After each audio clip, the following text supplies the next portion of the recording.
같이 일어나셔서 성경 묵독하겠습니다. 오늘 주신 말씀은 마가복음 10장 46절부터 52절입니다. 그들이 여리고에 이르렀더니 예수께서 제자들과 허다한 무리와 함께 여리고에서 나가실 때 디메오의 아들 맹인 거지 바디메오가 길가에 앉았다가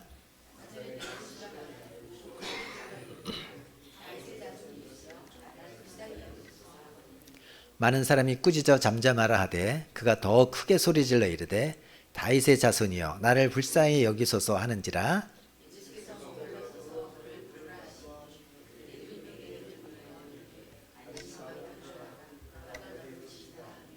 맹인이 겉옷을 내버리고 뛰어 일어나 예수께 나아오거늘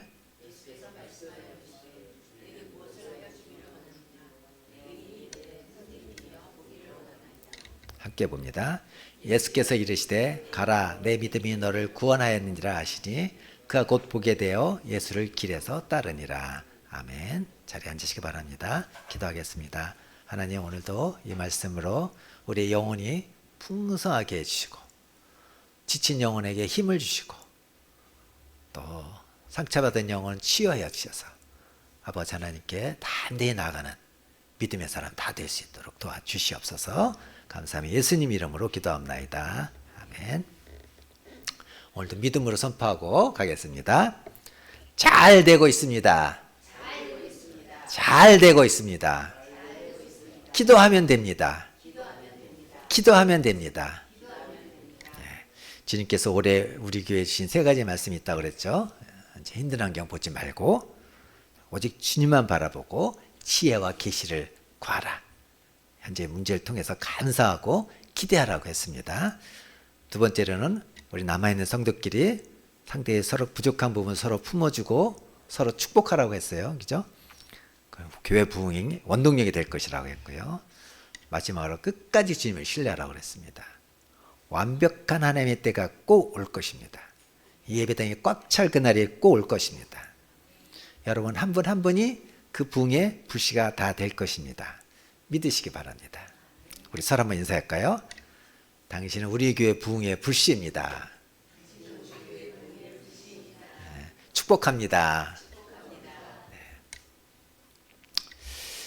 우리의 운명을 좌지우지하고 그 운명을 바꿀 수 있는 능력을 가지신 하나님께서 만약 여러분에게 내 운명을 바꿀 수 있는 기회를 주시겠다고 하면 어떻게 하시겠습니까? 아니면 그냥 그런 기회가 주어졌음에도 불구하고 그냥 그대로 사시겠습니까? 예를 들어서 이번 기회에 한번 부모도 바꿔보고, 부모 잘못 만났다고 하는 사람 많잖아요. 자식도 한번 바꿔봤으면 좋겠어요. 옆집 자식이 훨씬 더 괜찮을 것 같잖아요. 그죠? 배우자도 한번 이번 기회에 웬만하면 한번 바꿔보고, 체질도 바꿔보고, 외모도 바꿔보고, 몸매도 바꿔보고, 직업도 바꿔보고. 여러분 어떠십니까? 우리는 모두 변화에 대한 갈망이 있습니다. 내 운명을 바꿔서 내 삶이 정말 의미가 있고 또 내가 삶에 바람직한 목표를 세우고 목적을 향해 나가는 그런 삶을 살았으면 좋겠다는 열망이 저와 여러분에게 다 있는 것 같습니다.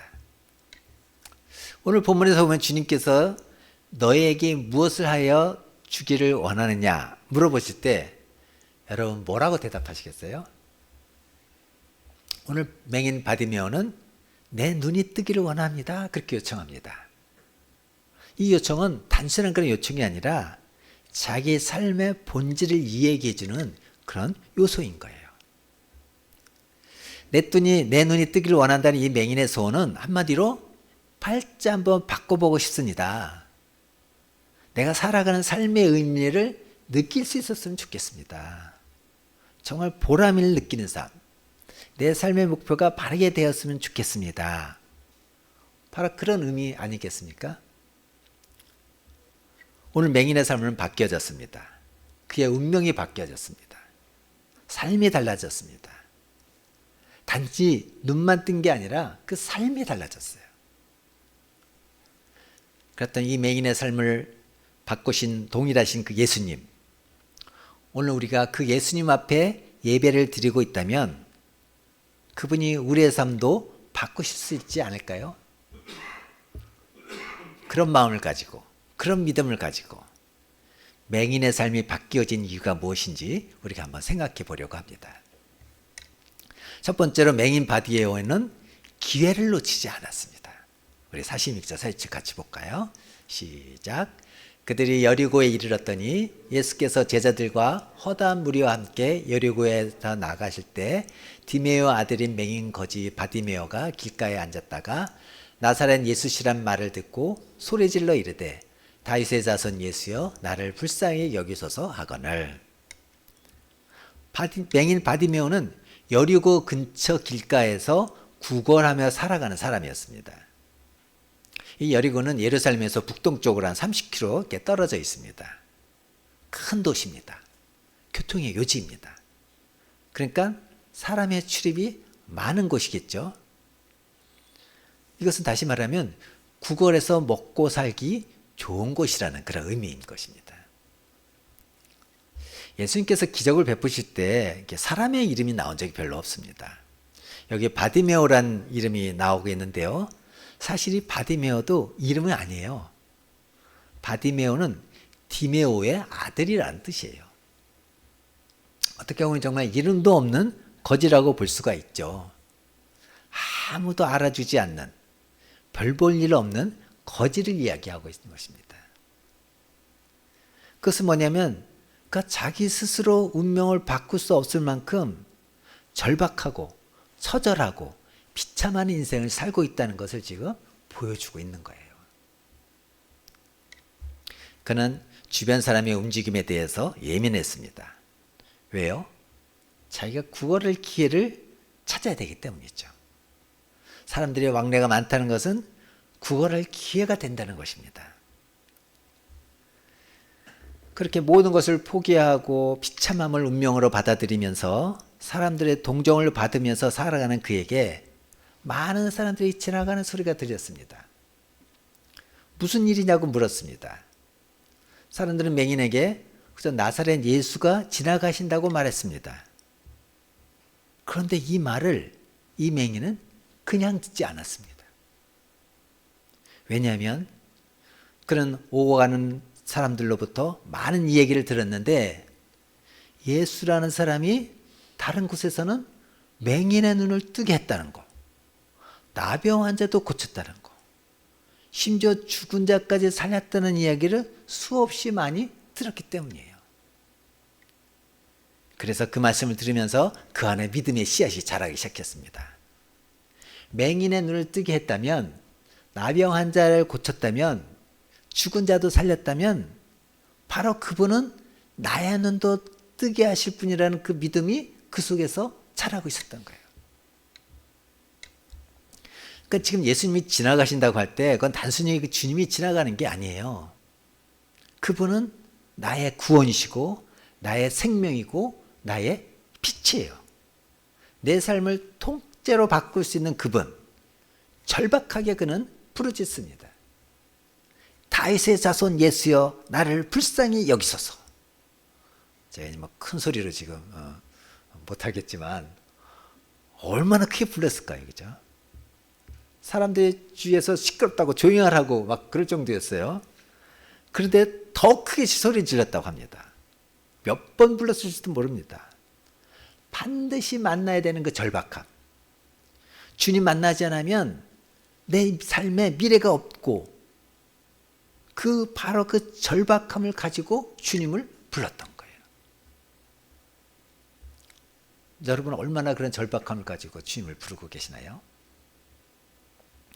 사실 예수님은 지금 십자가에 못 박히기 위해서 예루살렘으로 가는 길인데 여리고를 마지막으로 지나가는 길이었습니다. 만약 여기서 이 바디메오가 이 맹인이 이때 예수님을 만나지 못했다면 그의 삶은 달라질 수 없었을 것입니다. 오늘 이때를 지나가면 다시 잡을 수 없는 기회를 바디메오는 놓치지 않았어요. 기회를 놓치지 않는 사람의 특징을 오늘 바디메오를 통해서 우리는 볼 수 있습니다. 일에 임하는, 사물에 임하는 자세가 다릅니다. 태도가 달라요. 어떤 신학자는 그가 날 때부터 맹인이었던 게 아니라 중도 실명자라고 합니다. 그렇다면 정말 이 사람은 눈을 다시 뜨고 싶은 갈망과 갈증이 더 심하지 않겠습니까? 그죠? 그러니까 그에게 들려오는 그 소리가 단순한 소리가 아닌 거예요. 맹인이 눈을 떴다는 것은 창세 이후로 들어본 적이 없는 바로 그 상황 속에서 예수님께서 맹인의 눈을 뜨게 했다면 주님은 나의 눈도 뜨게 할 것이라는 믿음이 그 마음속에 있었다는 거예요. 그 간절함이 그 속에 있었어요.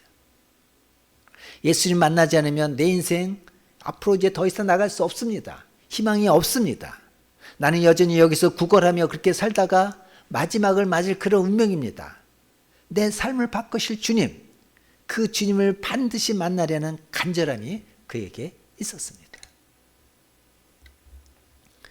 그러니까 그는 사람들의 움직임에 민감했습니다.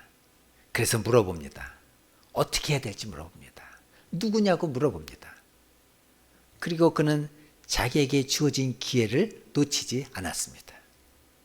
바로 다윗의 자손 예수여 불쌍히 여겨 주시옵소서. 그렇게 외치게 됩니다. 굉장히 중요한 기회를 놓치지 않았습니다. 여러분, 주님은 우리를 늘 만나 주시지만 우리에게 어떤 계기를 주시죠. 영의 눈이 열려서 말씀을 보게 하시고 귀가 열려서 깨닫게 하시는 계기를 주십니다. 그런데 사람들이 언제 이 기회를 많이 얻는가 하면요, 어려울 때예요. 내가 죽는 것보다 차라리 예배 참석하는 게 낫다. 내가 이거 다니면 희망이 없다는 그 절박함, 그 절박함이나 절망이 주님을 만나는 기회가 되는 거예요. 계속적인 그런 어려움이 있고 힘든 일이 있으면 그런 마음이 있는 거예요. 지금 이 예배 시간에 주님 내 앞을 지나가고 있지 않을까? 또 평범한 일상 가운데 주님이 내 앞에 계시지 않을까? 그것을 깨달을 수 있는 기회가 오는 게 아닌가? 그런 기다림과 설레임이 있는 것입니다. 이런 마음을 가진 사람은 예배에 임하는 태도가, 예배에 임하는 자세가 다릅니다. 왜요? 그 시간에 예수님 만나야 되니까. 기도에 임하는 자세와 태도가 다릅니다. 그때 예수님이 오실 수 있으니까요.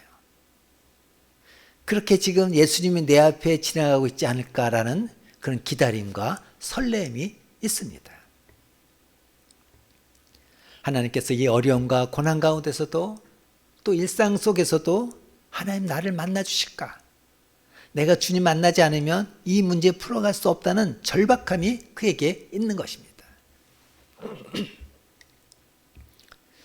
여기 49절에 보면은 예수님께서 머물러 섰다는 그런 표현이 있죠. 이 단어가 주어로 쓰실 경우에는 창조주 하나님이 어떤 목적을 위해 가시다가 멈추어 서는 것을 말하는 것이에요. 이 절박한 부르짖음이 지금 십자가를 향해 묵묵히 걸어가시는 그 어느 누구도 막을 수 없었던, 방해하지도 못했던 그 예수님의 십자가의 길을 예수님이 스스로 멈춰서서 이 맹인의 소리를 들으시고 그를 불러주셨어요. 이 맹인에게 기회가 되었다는 것을 우리가 볼 수가 있습니다. 사랑하는 여러분, 야복강가에서 자기 형 에서가 자기를 죽이기 위해서 400명의 군사와 함께 오는 형을 바라보면서 야곱은 어떻게 합니까? 재산까지 모두 다 강을 건너게 보내게 합니다. 또 자기 아내와 자녀도 다 강을 건너게 합니다. 근데 자기로서는 지금 강을 건너기 전에 이 문제를 풀어갈 수 없는 겁니다. 그래서 그날 밤에 야복강가에서 하나님과 씨름을 합니다. 씨름할 때 야곱이 잡고 안 놓으니까 어떻게 해요? 환도뼈를 쳐서 뼈를 위골시켰어요. 얼마나 고통스럽고 또 힘을 못 쓰게 되었습니까? 그래도 놓지 않았어요. 그리고 그는 이렇게 얘기합니다. 나를 축복하기 전까지는 내가 놓을 수 없습니다. 내 미래가 주님께 달려 있습니다. 내 미래가 주님께 있습니다. 주께서 나를 만나 주시지 않으면, 축복하지 않으시면 나는 절대로 놓지 않겠습니다. 이 절박함과 간절함. 주님께서 야곱의 간구를 들으시고 내 이름이 무엇이냐고 물으시죠. 야곱입니다. 이제 야곱이라고 하지 말고 이스라엘이라고 하라. 이스라엘로 이름이 바뀌었습니다. 삶이 바뀌고 운명이 바뀌었습니다. 나에게 정말 내 미래를 바꿀 수 있는 기회가 온다면 여러분 놓치시겠습니까? 그 기회가 언제인지 알 수 없습니다. 어쩌면 여러분이 가장 절망하는 기회가 될 수도 있고요. 어쩌면 여러분 평범한 일상일 수도 있고요. 어느 그 한 계기가 내 삶을 바꿀 수 있다는 거 기억할 수 있습니다. 전도하다 보면 뜻밖의 많은 사람들이 교회 다니다가 상처받고 교회 안 나오는 경우가 많습니다. 조금 이해가 갈 수가 있죠. 사람에 대한 상처를 받다 보면 그럴 수 있습니다. 그러나 예수 그리스도가 정말 내 삶을 바꿀 수 있고 내 운명을 바꿀 수 있는 분이라고 그것을 안다면 그가 포기했을까요? 포기하지 않았을 겁니다. 상처는 받을 수 있을 거예요. 그러나 그럼에도 불구하고 내 삶을 바꾸는 것이 훨씬 더 귀중하고 중요한 일이기 때문에 상처받았음에도 불구하고 주님은 포기하지 않았을 겁니다. 상처가 이유는 될 수 있지만 스스로 변화될 기회를 놓쳐버린 것과 같습니다. 여러분, 성경은 우리에게 은혜 받을 때가 있다고 말씀합니다. 때가 있다고 합니다. 그리고 하나님을 찾을 만한 때 찾으라고 말씀합니다. 하나님을 만날 때 만나라고 이야기합니다. 여러분, 오늘 예배 시간에 주님을 만날 수도 있습니다. 여러분, 과거에 주님을 만났다면 어떤 계기가 있었을 것입니다. 깨달아지는 계기. 갑자기 눈을 떠서 성경이 깨달아지고 하나님의 말씀이 내 귀에 들어오기 시작하고 나의 말씀으로 받아들이기 시작하면서 내 삶에 영향을 주는 그런 계기가 있습니다. 오늘 나에게 그런 기회일까? 하나님께서 내게 주신 기회일까? 그 기회를 기다리는 마음으로 놓치지 않는 사람, 바로 그 사람이 맹인 바디메오처럼 오늘 주님을 만날 수가 있습니다. 여러분, 이 예배를 통해서도 또 일상을 통해서도 여러분의 고난과 시련을 통해서도 주님을 만나는 축복이 있기를 주님의 이름으로 축복합니다. 또 여러분의 남편, 아내, 자녀, 친구, 직장 동료, 주님을 만나는 축복이 있기를 주님의 이름으로 축복합니다. 그들의 구원을 위해서, 그들의 운명을 바꾸기 위해서 간절함과 절박함으로 기도하시고 말씀으로 전도하시길 바랍니다. 두 번째, 맹인 바디메오는 믿음의 고백을 가지고 있었습니다. 47절 말씀입니다. 시작. 나사렛 예수시란 말을 듣고 소리질러 이르되 다윗의 자손 예수여 나를 불쌍히 여기소서 하거늘.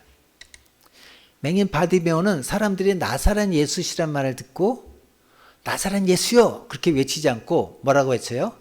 다윗의 자손 예수여 라고 부릅니다. 여러분, 나사렛 예수와 다윗의 자손 예수 그 의미가 다릅니다.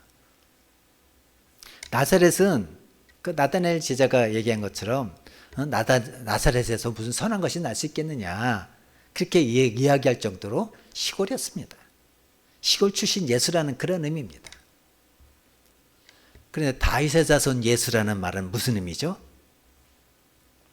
이사야 선지자 예언 속에 이새의 줄기에서 한 싹이 나며 그 뿌리에서 한 가지가 나서 결실할 것이오 그랬습니다. 여기서 이새는 누구예요? 다윗의 아버지죠.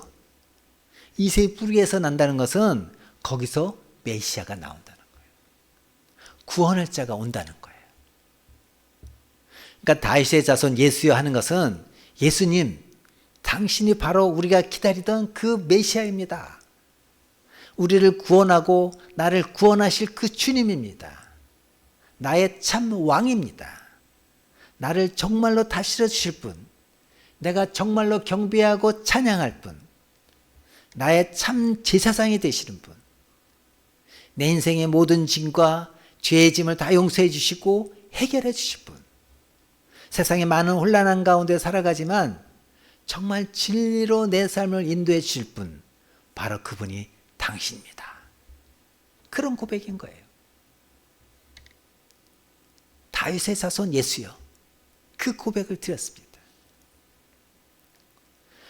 여러분, 주님을 멈추게 하는 그 부르짖음은요, 소리가 크다고 주님을 멈추게 하는 게 아닙니다. 믿음의 부르짖음 앞에서 주님은 멈추어 서신 거예요. 12의 혈루들병 걸린 여인이 내가 옷자락만 만졌어도 내 병이 나으리라고 했던 그 만짐, 그 터치. 그러나 주님은 그걸 아셨잖아요. 살짝 스치고 지나갔는데 주님은 아셨어요. 멈춰 서셨어요. 동일하게 멈춰 서셨어요. 누가 내 옷을 만졌느냐? 그렇게 물어보셨어요. 그런 믿음의 부르짖음. 그 주님을 멈춰서게 합니다. 이 맹인에게 또 하나의 믿음이 있습니다. 51절 말씀입니다. 시작. 예수께서 말씀하여 이르시되 내게 무엇을 하여 주기를 원하느냐? 맹인이 이르되 선생님이여 보기를 원하나이다. 내게 무엇 하여 주기를 원하냐 물어볼 때 보기를 원합니다 라고 대답합니다. 여러분, 이게 보면 당연한 것처럼 당연한 대답이라고 생각되지만 요한복음 9장에 보면요, 나면서부터 맹인된 사람이 자기 눈을 뜨게 한 예수님을 깨닫지 못하자 바리새인들에게 이렇게 얘기합니다. 요한복음 9장 33절 시작. 창세 이후로 맹인으로 난 자의 눈을 뜨겠다 하였다함을 듣지 못하였으니 이 사람이 하나님께로부터 오지 아니하였으면 아무 일도 할 수 없으리이다. 무슨 의미예요? 눈을 뜨게 하는 것은 하나님으로부터 온 분만이 할 수 있다는 것이죠. 지금 바디메오가 간구할 수 있는 것은 어차피 나는 눈 뜨는 거 포기하고 창세 이후로 맹인이 눈 뜨는다는 것을 본 적도 없고 경험한 적도 없고 또 그런 예도 없으니까 이미 그거 포기했고 내가 구걸하면서 살아야 되는데 내가 매일 여기 나와서 구걸만 하지 않게 해달라는 거예요. 여러분, 성전 유문에서 다리 쓰지 못하는 사람의 간구를 생각해 보십시오. 그 사람은 금과 은을 원했습니다. 그러니까 베드로가 뭐라고 말하니까 내게 은과 금은 없지만 나사렛 예수의 이름으로 명하노니 일어나라. 예수 이름을 주었어요. 지금 이 사람과 대조되지 않습니까? 이 사람은 하나님으로부터 온 분만이 할 수 있는 그것을 간구합니다. 지역적인 게 아니에요. 단순히 내 직업, 질병 그 문제보다도 정말 내 인생을 통째로 바꿀 그분은 당신이십니다. 내가 그 삶을 원합니다. 그것이 눈을 뜨기를 원합니다. 그 고백에 담겨 있는 거예요. 그래서 주님께서 그렇게 칭찬하잖아요. 보기를 원한다는 것은 정욕을 따라, 필요를 따라, 문제를 따라 구하지 않고 믿음으로 구한다는 것을 의미합니다. 52절 말씀 주님께서 이렇게 칭찬하시죠. 시작. 예수께서 이르시되 가라 내 믿음이 너를 구하였느니라 하시니 그가 곧 보게 되어 예수를 길에서 따르니라. 내가 눈을 뜨기 원합니다 하면 주님께서 뭐라고 해야 돼요? 눈을 뜨게 될지어다. 그런 게 정상이잖아요. 근데 뭐라 그래요? 내 믿음이 너를 구원했다. 그렇게 말씀하셨어요. 여기서 구원했다는 것은 단순히 눈만 뜬 게 아니라 눈을 뜨고 그 인생 전체가 바뀌었다는 것을 의미하는 거예요. 여러분, 이적과 기적 체험했다고 하는 사람 변합니까? 이적과 기적 많이 체험했던 이스라엘 백성들이 광야 생활 속에서 기적 가운데 살아가는 그들이 변했습니까? 여러분, 지금까지 살아오면서 하나님께 기도 응답 받은 분들 많을 겁니다. 그럴 때는 하나님 응답해 주셨다고 감사하고 할렐루야 하지만 그것 때문에 우리 삶이 바뀌지가 않아요. 또 다른 문제로 기도하고 있는 나의 모습을 보게 됩니다. 아무나 삶이 바뀌는 게 아닙니다. 내가 기적을 체험했다고 해서 삶이 바뀌는 게 아닙니다. 주님께서 10명의 나병 환자를 다 고쳐줬지만 9명은 자기 가는 길로 갔고 1명만 주님께 돌아오지 않았습니까? 그가 받은 주님으로부터의 축복이 뭐예요? 온전히 구원을 받았다. 그 한 사람만 온전한 구원을 받은 거예요. 다른 사람은 그냥 병만 치유받고 가버리고 만 거예요. 온전한 구원, 전인적인 구원. 눈만 떠지는 게 아니라 나병 환자만 고치심 받는 게 아니라 그의 삶 전체가 구원을 받는 놀랄만한 변화, 그 변화를 말하는 거예요. 오늘 보면 바로 앞에 이런 장면이 나옵니다. 어떤 부자 간원이 예수께 와서 묻습니다. 내가 무엇을 하여 영생을 얻으리까? 구도자죠. 구원받기 위해서 영생 얻기 위해서 어떻게 해야 됩니까? 예수님께서 뭐라고 말해요? 율법 지켜라. 십계명 지켜라. 제가 다 지켰습니다. 그때 예수님이 뭐라고 그래요? 내가 갖고 있는 재산 다 가난한 사람에게 나눠주라. 그때 이 사람이 어떻게 했어요? 심히 근심하며 갔다고 그랬어요. 그냥 돌아갔어요. 그는 영생, 예수님을 따르는 영생보다도 돈이 자기의 구세주였던 거예요. 포기할 수 없었던 거예요. 그러니까 예수님 포기하고 돌아간 것이죠. 여러분, 우리에게 변화가 있다 할지라도, 체험이 있다 할지라도 그 사람이 달라지고 변화될 수 있는 것은 그냥 이루어지는 게 아닙니다. 온전한 구원이 바로 이 맹인에게 주어진 하나님의 축복인 것입니다. 사랑하는 여러분, 오늘 주님을 만나기 위해 오신 우리의 마음속에 이 맹인이 가진 간절함과 절박함 없는 사람 있을까요? 어쩌면 포기했기 때문에 체념해서 살아가지만 사실은 마음속에 간절한 소원을 가지고 간절한 절박함을 가지고 이 맹인처럼 울부짖는 우리의 삶의 모습 여러분 다 갖고 있을 줄로 믿습니다. 우리가 정말 필요한 건 무엇입니까? 내 필요에 따라 나온 기도, 문제를 따라 나온 기도가 아니라 정말 내 속에서 주님이야말로 내 삶을 바꾸실 수 있는 내 삶의 주인입니다. 내 인생의 주인입니다. 나의 구원자입니다. 그 고백의 기도를 드릴 때, 그 믿음의 간구를 드릴 때 주께서 응답하시고 역사해 주시는 것입니다. 우리가 복음서를 보면 자주 듣는 게 있습니다. 내 믿음이 어디 있느냐.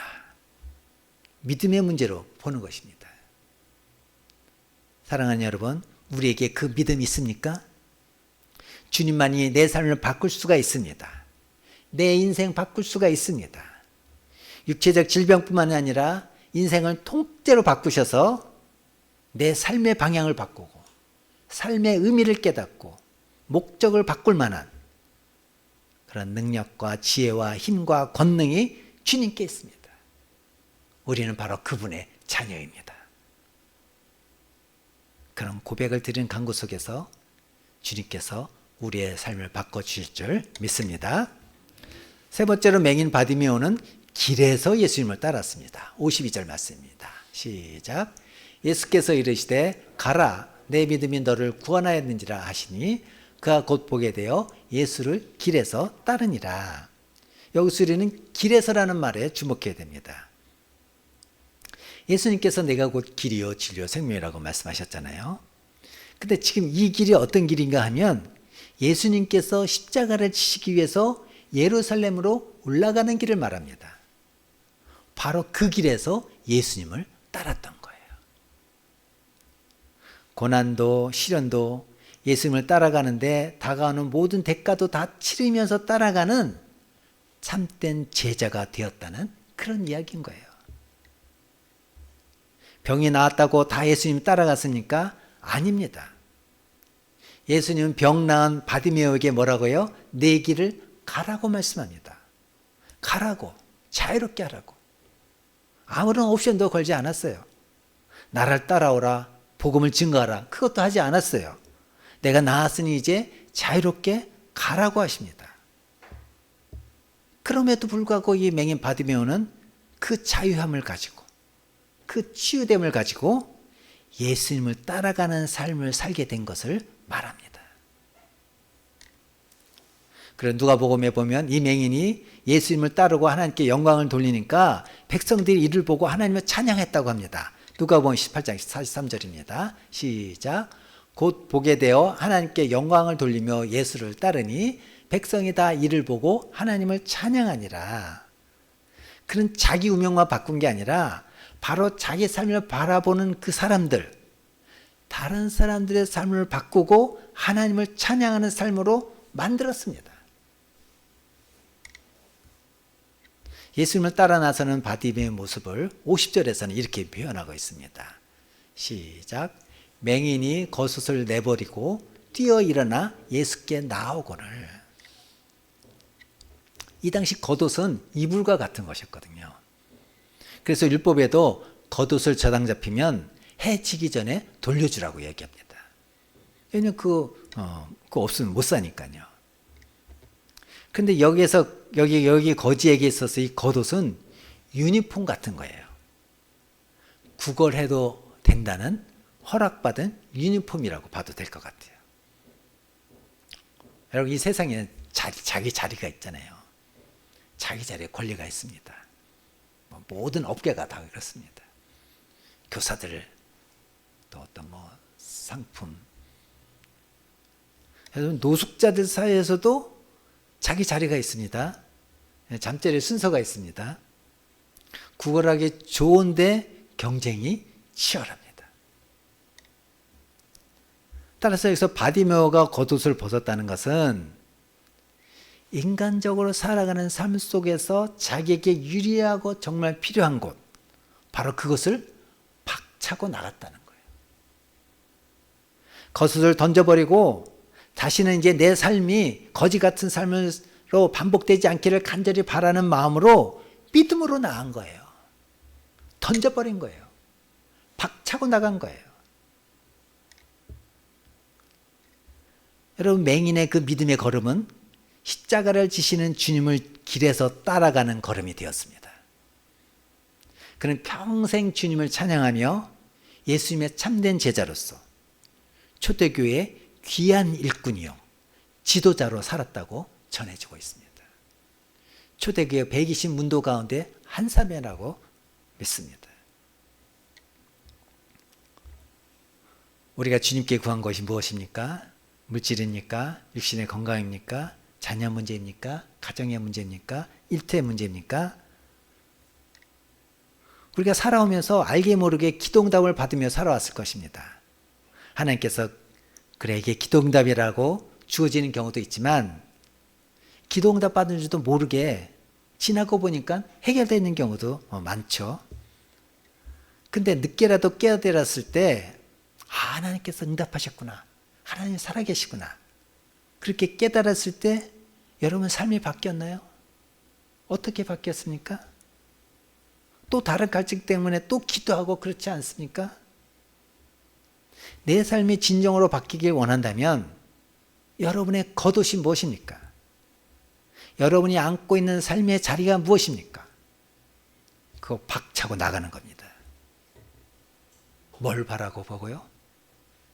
아브라함처럼 주님의 말씀을 따라서 본토 친척 아버지 집을 떠나는 그 믿음의 귀한 걸음으로 예수님을 따라가는 것을 말합니다.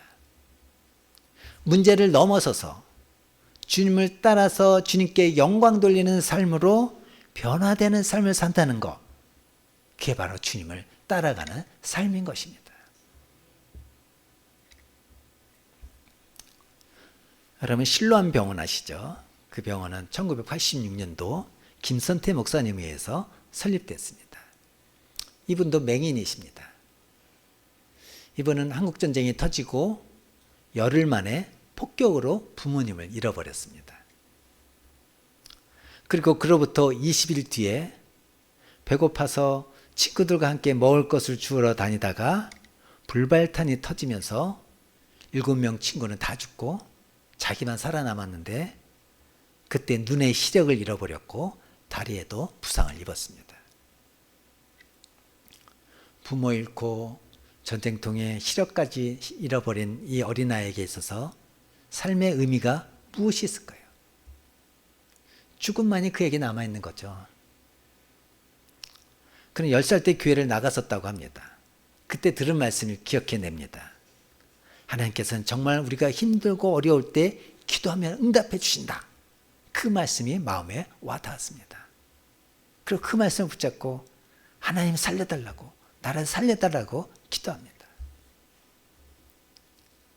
그는 하루하루 거지로 살아갑니다. 맹인 거지로 살아갑니다. 소년 거지로 살아갑니다. 근데 어쩌다가 질병에 걸렸습니다. 질병에 걸려서 돌봐준 사람이 아무도 없어서 죽을 지경이 되었을 때 어떤 할머니 한 분을 만났습니다. 그 할머니는 그를 위해서 기도해 주면서 병을 치료해 주었습니다. 온몸에 난 고름을 입으로 빨아내 주셨고, 그러면서 부탁하기를, 나도 전쟁터에 아들 보내고 아들 소식도 없고 희망도 없고 소망도 없지만 너에게 꼭 부탁하는 게 있다. 내가 돈이 있어서 너에게 줄 수 있는 것도 아니고 부탁이 있는데, 내가 이 병이 낫고 커서 어른이 되면 꼭 목사가 되거라. 그래서 복음을 전하는 일꾼이 되라. 그렇게 부탁을 했습니다. 그때 너무 감사해서 그렇게 하겠다고 대답을 했습니다. 근데 그리고 나서도 그의 삶은 처절하리만큼 비참함이 계속 이어졌습니다. 근데 그가 달라진 것이 14살 때 한국 이름으로는 곽안선이라는 선교사님이 계신데, 그 선교사님을 통해서 맹인학교에서 공부를 하기 시작합니다. 당시 장애인으로는 처음으로 숭실 중고등학교를 정식으로 나오게 됩니다. 대학을 나오고 박사학위를 3개쯤 받으셨습니다. 아시아의 노벨상이라고 하는 막사이 사회상을 수상하게 되었습니다. 이 목사님이 1986년도에 신라병원을 세운 겁니다. 지금까지 여기서 눈의 고통으로 인해서 치유받은 사람이 150만 명이나 됩니다. 이것도 2023년도까지의 기록이니까 지금은 더 되겠죠? 그는 신라병원에서 진료할 뿐만이 아니라 또 버스를 병원으로 개조해서 도서지방이나 저 변두리, 농어촌에 다니면서 사람들을 돕기 시작했습니다. 그렇게 해서 눈이 보이지 않는 3만 7천 명에게 개안 수술을 해주셨습니다. 그리고 1년에 800명 내지 1000명을 수술하고 15,000명을 진료한다고 합니다. 지금도 1년에 52주 중에 40주를 지방을 다니면서 진료하고 눈을 열어줍니다. 이제 80대 중반이 되신 그분이 쓴 책 중에 땅을 잃고 하늘을 찾은 사람, 그런 책이 있습니다. 이제 책 제목이 의미하는 바가 크죠. 그는 땅은 잃어버렸습니다. 그러나 그는 하늘을 찾은 복을 받은 사람입니다. 그리고 자기의 삶은 하늘을 찾은 그 사람의 삶, 그 삶을 살면서 이 땅에 빛을 보지 못한 사람에게 빛의 역할을 하는 그런 삶을 살게 되었다고 고백합니다. 그 할머니와의 약속, 그리고 가장 처절한 가운데 들렸던 하나님의 음성, 위기와 죽음의 순간마다 그 말씀 붙들고 일어설 수 있었던 그 일들,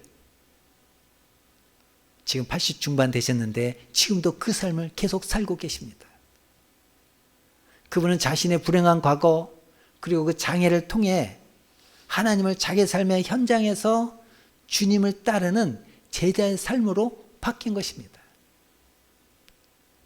여러분의 직장이 주님을 따르는 제자의 삶으로 바뀌길 바랍니다. 예수님 때문에 자기 운명을 바꾼 사람, 자기 운명을 바꿀 뿐 아니라 다른 사람의 운명도 바꾸는 삶으로 살게 된 사람, 바로 예수님을 따르는 사람, 그게 바로 이 김소태 목사님과 맹인 바디메오가 우리에게 보여주는 삶의 모습인 것입니다. 사랑하는 여러분, 혹시 실망하는 일들 많습니까? 기도에도 응답되지 않은 일들로 인하여 낙심하고 있습니까? 내가 믿음으로 바르게 살려고 했는데 자꾸 어려운 일들이 찾아오는 것 때문에 낙심하고 있습니까?